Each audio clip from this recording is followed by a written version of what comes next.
Dans un couloir qui sentait l'acier poli et la peur fluorescente, ils vidèrent son sac en toile sur le sol froid.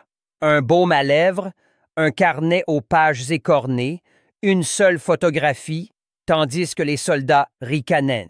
Puis, un jeune garde déverrouilla la dernière poche, et tout, les voix, les pas, même le bourdonnement de la ventilation, se tut, car l'emblème qu'il brandit dans la lumière était celui dont on leur avait dit qu'il n'existait que dans les rumeurs, celui qui signifiait que toutes les autorisations dans le bâtiment venaient de tomber en dessous de la sienne. Bienvenue dans les histoires humaines. Avant de continuer, dites-nous dans les commentaires d'où vous regardez dans le monde et, si vous pensez que des histoires comme celle-ci méritent d'être entendues, appuyez sur ce bouton d'abonnement. Lieutenant-commandant Aurora, Rory. Val avait choisi l'obscurité avec la précision d'un chirurgien recousant une veine. Pas de mouvement brusque, pas de fil lâche, juste une couture lente et méthodique d'une vie anonyme, loin des champs de bataille qui scintillaient encore derrière ses paupières chaque fois qu'elle osait dormir. Elle vivait désormais dans les entrailles administratives du centre logistique aérien de Falcon Ridge, une base tentaculaire creusée dans une prairie balayée par le vent, où son nom était estampillé sur des formulaires guidant les expéditions de joints hydrauliques et de pales de compresseurs, jamais sur des briefings qui décidaient du sort des nations. Chaque aube, elle garait une berline délavée par le soleil dans la rangée la plus éloignée, longeait le chemin de périmètre passant devant des antennes paraboliques figées comme des vautours gelés, et laissait un monde qui tremblait autrefois à son appel la reléguer à la même poussière bureaucratique grise que tous les autres. Elle avait 43 ans, grande sans être imposante, sa posture droite par habitude plutôt que par fierté, ses cheveux noirs tirés en un chignon pragmatique révélant une mèche blanche au-dessus de sa tempe droite, une confession accidentelle de son âge que le jeune personnel prenait pour un stress prématuré. Il ne devinait jamais que cette mèche témoignait d'un combat sur une crête syrienne, où la foudre d'un orage imminent avait éclairé la colline juste assez longtemps pour qu'elle puisse traîner 2 opérateurs blessés hors de la boue. L'onde de choc du mortier qui suivit souleva des éclats de schiste et d'éclats, et une décharge d'électricité qui lui brûla le cuir chevelu, fixant la mèche à jamais. Elle la couvrait désormais avec la même indifférence qu'elle appliquait à chaque cicatrice. Elle existait. Elle racontait une histoire que personne n'avait besoin d'entendre, alors elle restait cachée. Dans le bâtiment neuf, l'annexe logistique mal aimée de la base, le bureau de Rory était un rectangle de murs vert pâle et de diffuseurs bourdonnants, sa seule fenêtre donnant sur une ruelle de service utilisée principalement par les camions poubelles qui arrivaient avant l'aube. Elle préférait cela. La monotonie engourdissait son esprit juste assez pour laisser son corps se reposer pendant que ses yeux traitaient les codes de réquisition, les numéros de série, les itinéraires de transit. À midi, elle mangeait des flocons d'avoine ramollis avec du café noir, car le sucre déclenchait des flashs de mémoire, et les flashs de mémoire déclenchaient des migraines. Rien dans sa routine n'attirait l'attention, et l'attention était l'ennemi de l'effacement. 3 choses, cependant, restaient obstinément ineffaçables. Les plaques d'identification en titane posées contre son sternum, le jeton en bois sculpté dans son portefeuille, un cercle de cèdre quelconque qui sentait la maison et qui lui avait autrefois acheté 30 précieuses secondes à une porte d'otage au Tchad, et le petit étui en cuir caché dans son sac en toile. Il contenait une épingle pas plus grande qu'un timbre-poste, un faucon noir mat tenant un éclair dont la queue se divisait en 4 serres. Officiellement, la Directive 4 des opérations spéciales, nom de code Red Falcon, n'avait jamais existé. Son insigne était le secret le plus enfoui de la marine, frappé en un lot de 50, distribué à des opérateurs qui acceptaient de disparaître des registres publics. 32 de ces opérateurs étaient morts, 4 étaient portés disparus, 13 étaient scellés derrière des identités classifiées si profondes qu'ils pouvaient entrer à la Maison-Blanche sans être défiés. Rory était la 14e, mais elle avait opté pour une obscurité encore plus profonde. Elle avait signé la clause de rémission, renoncé aux privilèges opérationnels et s'était fondue dans la logistique, comptant sur la paperasse pour enterrer son passé. À 06 heures, un mercredi brûlant de juin, deux événements fissurèrent son camouflage. Le premier était externe. Une communication cryptée du commandement des opérations spéciales conjoints, JSOC, demandant des projections logistiques au niveau du sol pour un théâtre d'extraction noire quelque part à l'est de la longitude 50 degrés est une ligne anodine qui, néanmoins, tordit les entrailles de Rory comme du fer froid. Le second était banal, mais catastrophique. Le lecteur de badge du bâtiment 9 tomba en panne, redirigeant tout le personnel vers le point de contrôle ouest, fortement militarisé, généralement réservé aux équipages de vol et aux convois de munitions. Rory arriva juste au moment où le soleil escaladait les dômes radars, éclatant sur le verre balistique et projetant des lances de lumière sur l'asphalte. La file d'attente comptait déjà 50 personnes, serpentant et agitées, car le personnel du Westgate savourait trop son pouvoir lorsque les travailleurs de soutien réguliers étaient forcés d'entrer dans leur domaine. Le sergent à la planchette, personne ne connaissait son vrai nom, arpentait la ligne, aboyant des ordres, ses lunettes miroirs réfléchissant chaque grimace, chaque affaissement d'épaule. Rory garda les yeux baissés et répéta mentalement son profil. Logisticienne, équivalent civil GS-12, niveau d'accès 2, sans anomalie. Quand vint son tour, elle posa son sac en toile sur le tapis roulant, paumes à plat, yeux baissés, calme. Le scanner émit un bip, routine. Le jeune soldat surveillant l'écran fronça les sourcils. Quelque chose de plus dense que des connecteurs coaxiaux apparut sur l'image.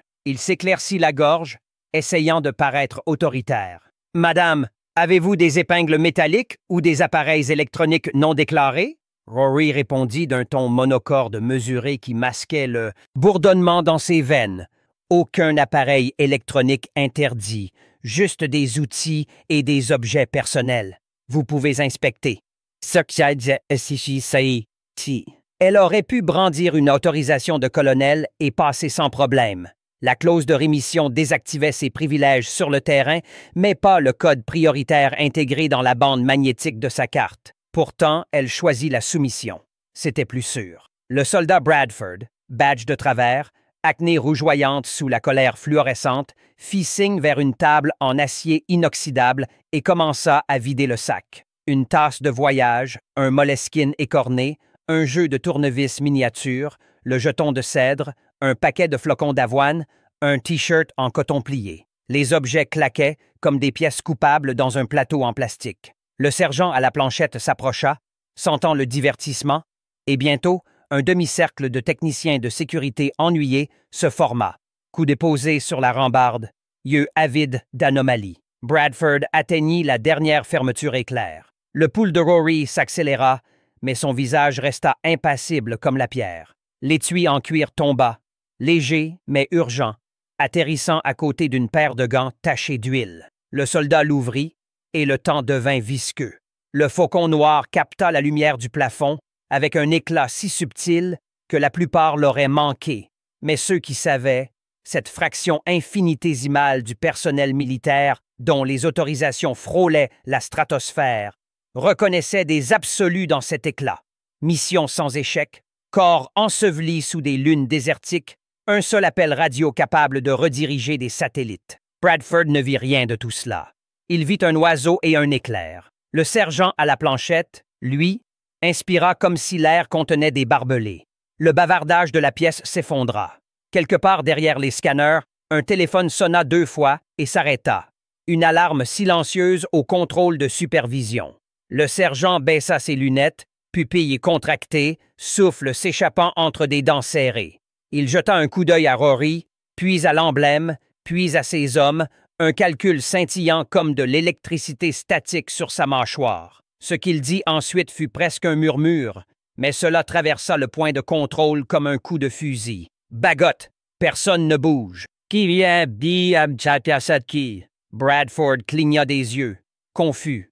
Rory sentit le changement de pouvoir, comme les marins sentent la pression avant une tempête. Primordial, indéniable. 2 MPs apparurent comme par magie, mains posées sur leur holster, théâtre réglementaire, mais la peur dans leurs yeux trahissait l'ignorance. Ils ne savaient pas ce qu'ils gardaient, seulement que le sergent agissait soudain, comme s'il se tenait à côté d'une bombe activée. Rory leva lentement les mains, paumes ouvertes, un geste de soumission qui laissait aussi ses doigts planer à quelques centimètres de son cordon d'identification. Elle pouvait, d'un seul geste, invoquer le code qui dissoudrait cette scène entière sous une vague d'autorisation de niveau noir. Mais elle attendit, observa, calcula. Le sergent à la planchette ordonna à Bradford de sceller le sac, mais de laisser l'emblème visible. Il voulait que le commandement le voie dès leur arrivée. Il voulait le crédit de la capture. Capture de quoi? La pensée pulsait derrière le sternum de Rory.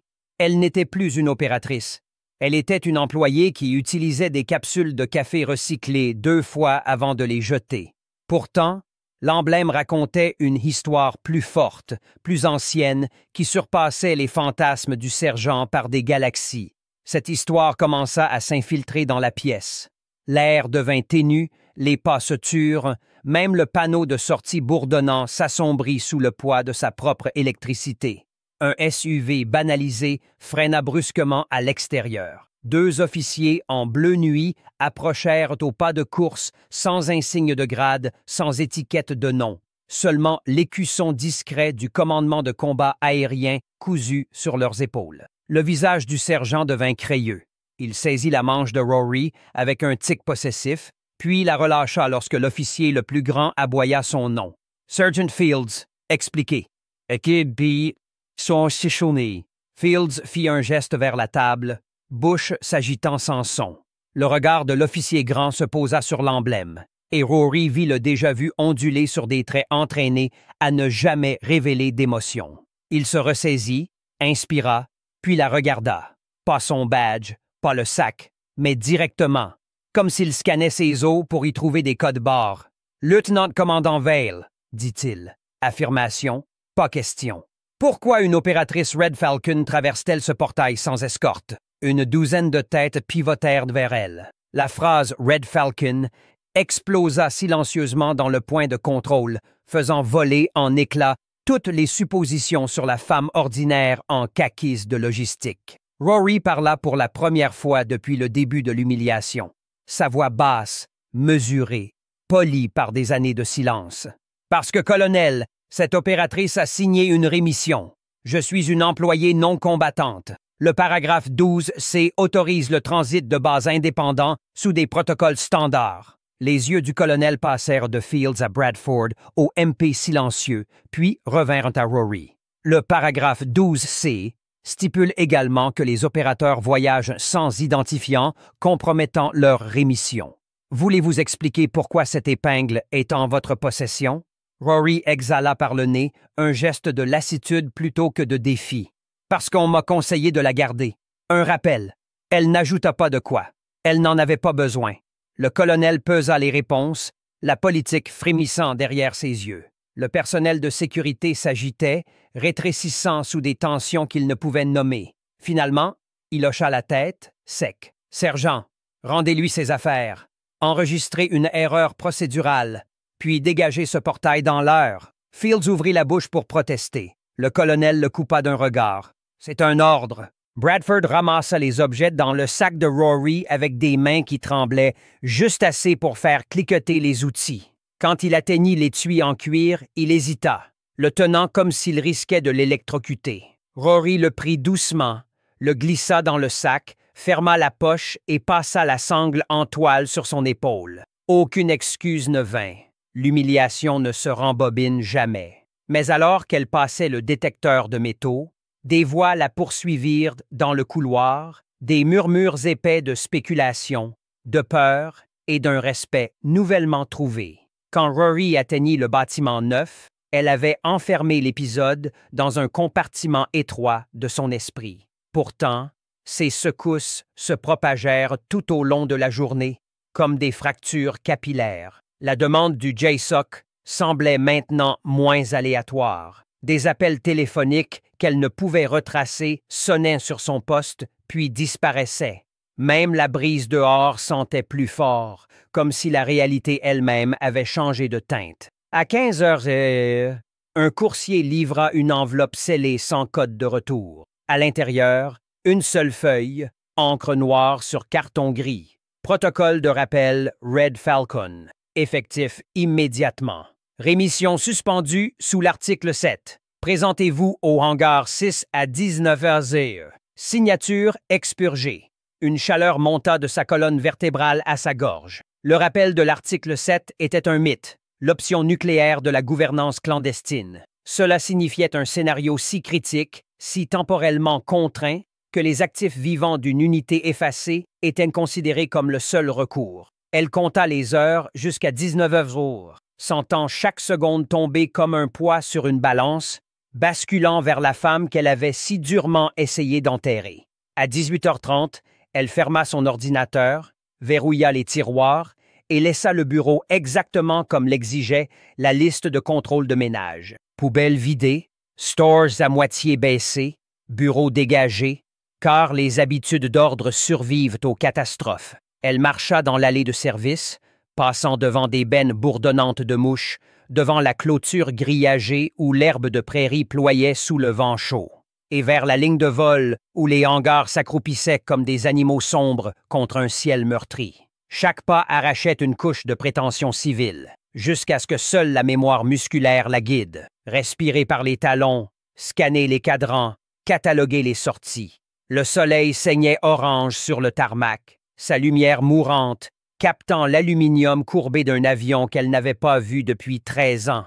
Un oiseau de reconnaissance furtif, officiellement désaffecté, mais qui scintillait maintenant comme un dieu ressuscité à l'entrée du hangar 6. Deux silhouettes attendaient sous son aile, l'une grande, l'autre compacte, toutes deux drapées dans des combinaisons de vol noir mat que seuls les anciens de Red Falcon portaient.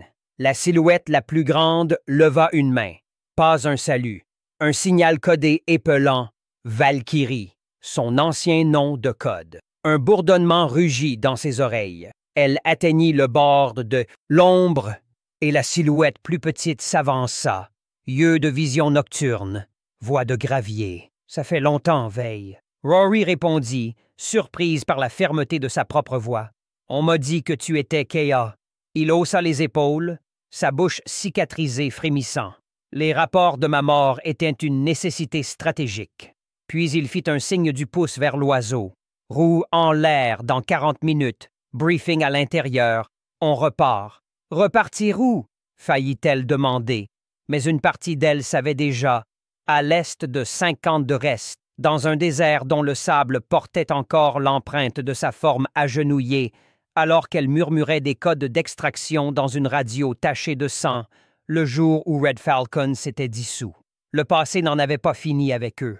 Elle suivit Rashid dans le hangar, ses bottes résonnant, gorge serrée, l'emblème silencieux pesant contre sa poitrine. L'humiliation du matin semblait triviale maintenant, un léger tremblement avant le séisme. Pourtant, dans ce tremblement résidait la première fissure qui avait laissé passer cette avalanche. La sécurité avait fouillé son sac, mais ce qui en avait débordé était un fantôme que le monde ne pouvait nier.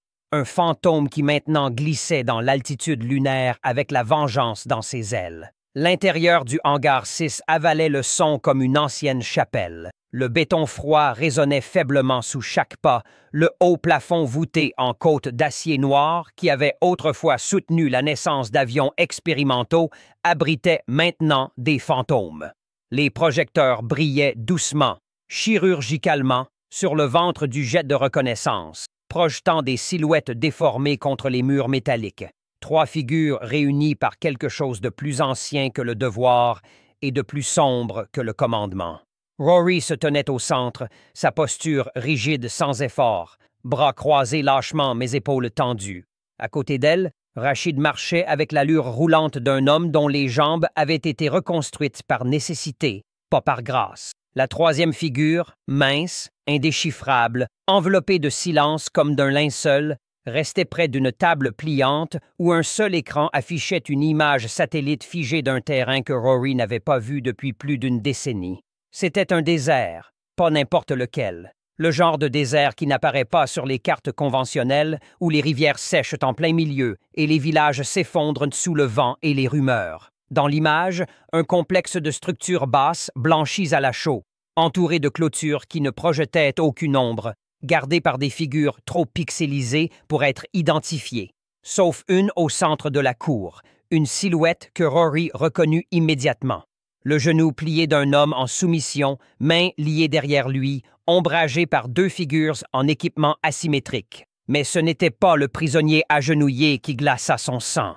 C'était l'objet à côté de lui. Une boîte noire. Le soleil saignait orange sur le tarmac, sa lumière mourante captant l'aluminium courbé d'un avion qu'elle n'avait pas vu depuis 13 ans.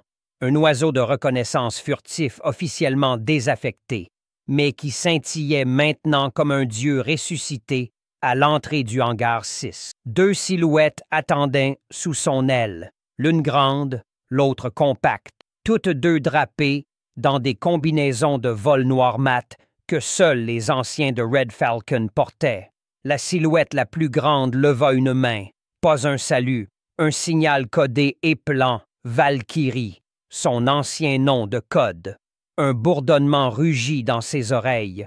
Elle atteignit le bord de Ma, à peine plus grande qu'un sac à dos, mais unmistakable. Elle parla avant de pouvoir s'arrêter. Ça ne peut pas être. Cette unité a été détruite. La figure silencieuse se tourna. Lieutenant Julia Keene, nom de code Moth, vu pour la dernière fois il y a 7 ans, présumé perdu lors d'une interception ratée dans le couloir de la Caspienne. Mais son visage était unmistakable, plus vieux.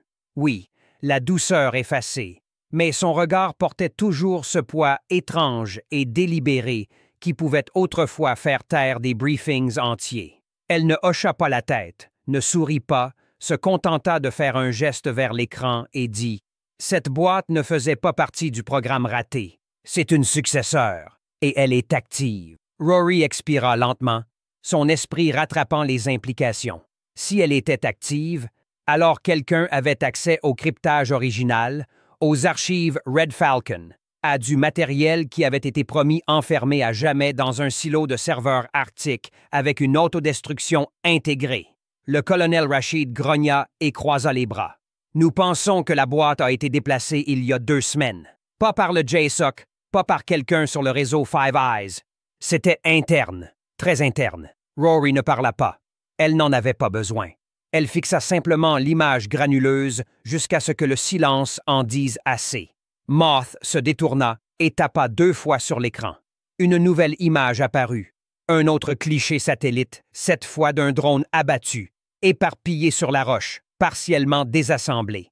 Elle pointa une marque sur une des ailettes intérieures. Rory plissa les yeux. C'était faible, usé, à peine distinguable à travers la pixelisation, mais c'était là, un faucon, partiellement brûlé, un de leurs vieux oiseaux. L'implication n'était pas seulement une trahison, c'était une résurrection.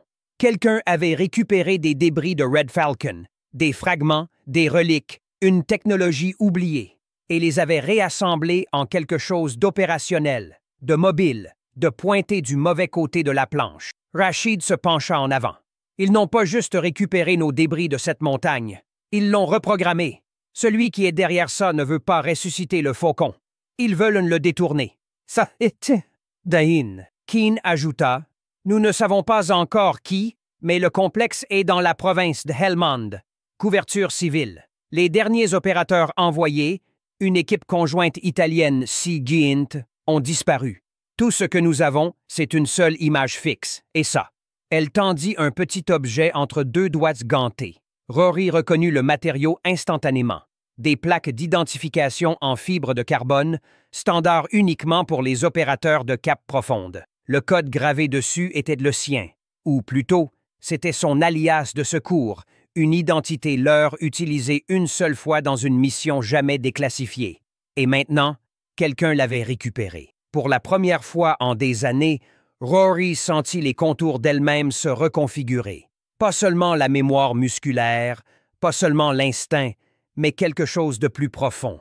Un but, le genre de but froid et pur, qui érodait la pure. Elle hocha la tête lentement. « Il nous appâte, qui que ce soit, Il savait qu'on viendrait. Keane ne dit rien. Rachid marmonna. Et on y va quand même. Rory regarda l'aile du jet de reconnaissance, lisse, silencieux, encore chaud de l'étalonnage. Quelle est la fenêtre? 17 heures. L'extraction doit se faire dans 6 heures. L'infiltration commence à 03 heure locale. Tu y vas seul. Ils repéreront plus d'une personne. Je m'en doutais, répondit-elle, son ton plat, pas courageux, juste final. Keane tendit la main vers une mallette à côté du moniteur et en sortit un écusson cousu de fil noir. Le faucon et l'éclair, comme avant, mais celui-ci avait été modifié. Une bordure cramoisie entourait désormais l'emblème, un signal silencieux.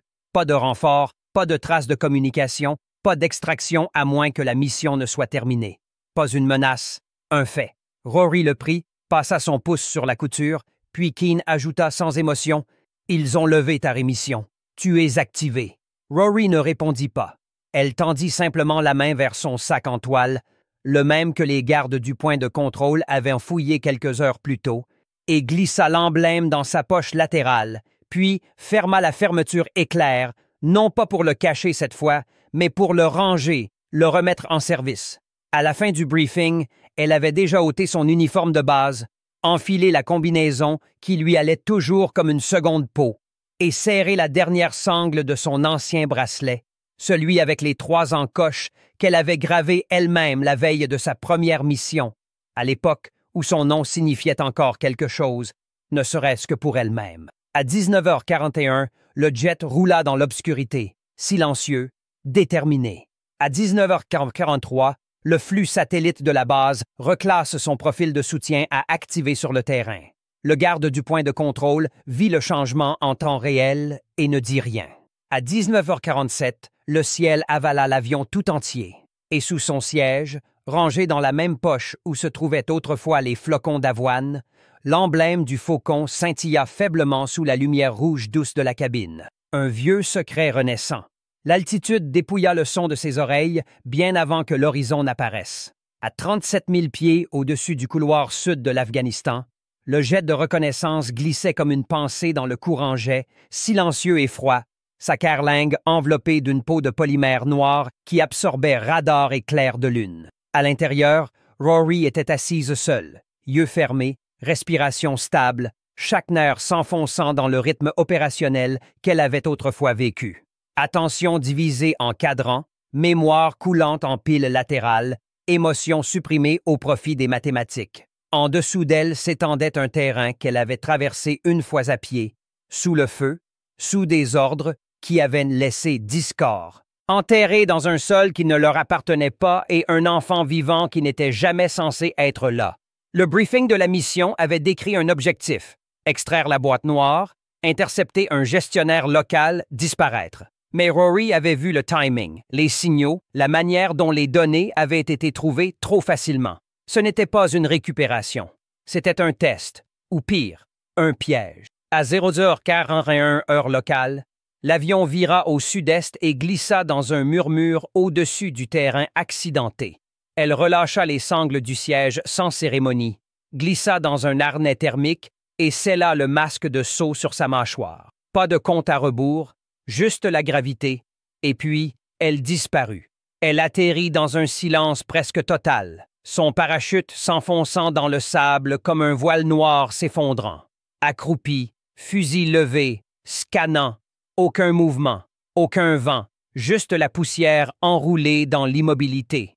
Il lui fallut 8 minutes pour atteindre le complexe, ses murs bas en briques de boue, un périmètre conçu pour ressembler à du civil, mais trop symétrique, trop large sur les bords pour être autre chose que paramilitaire. Elle trouva un point d'accès près de la boîte électrique ouest et attendit. Le silence était chirurgical. Elle se glissa à l'intérieur, suivant la trace thermique de l'image du briefing. Cour intérieure, boîte au centre, prisonnier agenouillé, sauf qu'il n'y avait plus de prisonnier maintenant, juste la boîte, et la personne qui se tenait à côté. Une femme, vêtue d'un équipement noir mat, non armé, visage découvert et unmistakable. Moth Keane, la même femme qui l'avait briefé 24 heures plus tôt. Pendant une seconde, le souffle de Rory se bloqua. Elle leva son arme mais ne tira pas, car le regard de Moth n'était pas hostile. Il était triste. Elle parla la première. « Je t'ai dit qu'ils avaient réactivé Red Falcon. Je n'ai pas dit qu'ils l'avaient réactivé. » Rory resta figé. « Qu'est-ce que c'est? » Les mains de Moth restèrent visibles. « Ils nous ont amenés ici pour voir si nous viendrions volontairement, pour voir qui répondrait à l'appel. Tu n'es pas avec le JSOC. Plus personne ne l'est. Plus maintenant. » La boîte à ses pieds siffla. Une légère expulsion de chaleur. Une lumière rouge clignotant une fois, deux fois, comme un battement de cœur. Rory s'approcha. « Qu'est-ce qu'il y a dedans? » « La preuve, » répondit Moth. « Pas de nos ordres, pas de leur guerre, mais de ce qu'ils nous ont fait. » Rory abaissa son arme de quelques centimètres. Moth continua, voix calme. « Tu avais raison. Ce n'était pas une extraction. C'était une révélation. L'emblème dans ton sac, ils l'y ont placé. Tu ne l'as pas remporté. » Rory cligna des yeux. « Je n'ai pas... J'ai fermé ce sac moi-même. Tu as fermé ce qu'ils t'ont donné. » Derrière elle, la boîte noire cliqueta une fois. Moth fit un signe vers elle. « Ils ne veulent plus nous contrôler. Ils veulent nous effacer complètement. Mais ils devaient voir qui répondrait encore, qui se souviendrait encore. » La bouche de Rory était sèche. « Donc, ils ont tendu un piège? »« Non, » dit Moth. « Nous l'avons fait. » À cet instant, le sol trembla légèrement. Pas d'en bas, mais d'en haut. Une vibration à travers la cour, un signal. Rory se tourna lentement et regarda vers le ciel oriental. Une formation de drones, à peine visible mais unmistakable. Elle murmura « Ce sont les nôtres !» Moth secoua la tête. « Plus maintenant !» La boîte siffla de nouveau. Sur sa surface, un symbole apparut. Pas le faucon, pas l'éclair, mais un nom. Red Falcon Archive 0.1. Ce n'était pas une arme, c'était un coffre-fort de mémoire. Rory le fixa, la réalisation s'épanouissant dans sa poitrine comme du feu. Ce n'était pas une mission de frappe, c'était une diffusion. Chaque mission, chaque ordre de tuer, chaque opération niée que Red Falcon avait exécutée sur 15 ans était stockée à l'intérieur, et maintenant, elle était en ligne. Moth se tourna, sa voix froide. Au moment où ils ont scanné ton sac, l'horloge a commencé. L'emblème n'était pas seulement symbolique, c'était une balise. Nous étions le déclencheur. Et maintenant, le monde verra qui nous étions vraiment. Rory recula, pas par peur, mais par admiration. « Tu brûles tout. »« Non, » dit Moth. « Nous laissons voir les cendres. » Puis, d'en haut, le premier signal scintilla dans le ciel. Une brève impulsion bleue qui s'étira silencieusement d'horizon en horizon. La transmission commença. Le silence se brisa. À l'intérieur des centres de commandement de l'OTAN, des bunkers souterrains, des porte-avions et des ambassades, des officiers supérieurs s'arrêtèrent en plein milieu de leurs phrases alors que les flux cryptés s'ouvraient comme de vieux os. L'emblème apparut en premier, un faucon tenant un éclair, puis une liste de noms, certains morts, certains présumés morts, et d'autres, comme Rory Vale, soudainement déseffacés. Elle observa cela se dérouler depuis une pièce sous le complexe, assise dans le noir à côté de la boîte noire toujours bourdonnante, son cœur calme au cœur d'une tempête qu'elle n'avait pas pleinement comprise jusqu'à maintenant. Au-dessus d'elle, Moth surveillait le flux sans émotion, ajustant occasionnellement la pulsation des données ou coupant les tentatives entrantes de couper le signal. Les tentatives échouaient. Le système était renforcé au-delà de tout ce qui était conventionnel. Ce qu'ils avaient déclenché n'était pas une fuite, c'était une machine à confesser. Un coffre-fort qu'ils avaient passé des années à construire à partir de fragments de journaux interceptés, d'enregistrements effacés, de mémos brûlés après lecture et de transmissions fantômes récupérées des bords sombres de l'effondrement de Falcon. Il avait un seul but, montrer le coup du silence.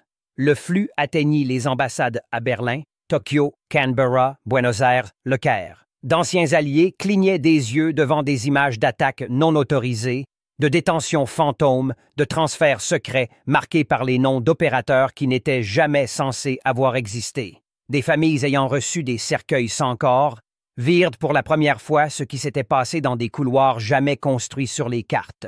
Et dans un terminal particulier du Pentagone, un général vieillissant resta immobile alors qu'un clip se chargeait, montrant sa propre voix autorisant la liquidation de l'actif Valkyrie en 2011, un ordre jamais exécuté. Rory le vit aussi.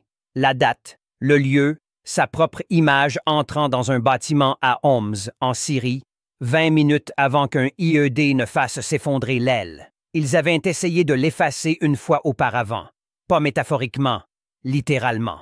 Elle s'adossa, main posée sur son genou, et ne ressentit rien d'autre que de la clarté. Pas de rage, pas de chagrin, juste une confirmation. Moth parla enfin. Il a atteint le nœud final. Rien ne peut l'arrêter maintenant. L'archive entière sera mise en miroir et répliquée globalement d'ici 42 minutes. Rory hocha lentement la tête. Et après ça, nous disparaissons à nouveau. Mais pas comme des fantômes, comme des conséquences. Dehors, le vent changea. Pas violent, juste différent. Un changement dans le poids de la nuit. Elles avaient mis le feu à la structure qui les avait créées. Et maintenant, il brûlerait dans toutes les directions. Red Falcon n'était pas ressuscité. Il était mis à nu pour ne jamais être reconstruit. Pour Rory, c'était assez. Pas de justice, pas de vengeance. Juste la vérité enfin libérée de son confinement. Quand elle se leva de la chaise, ses genoux lui faisaient mal. Pas à cause de l'âge, mais de l'usage. Le vol de retour serait intraçable, silencieux, non célébré.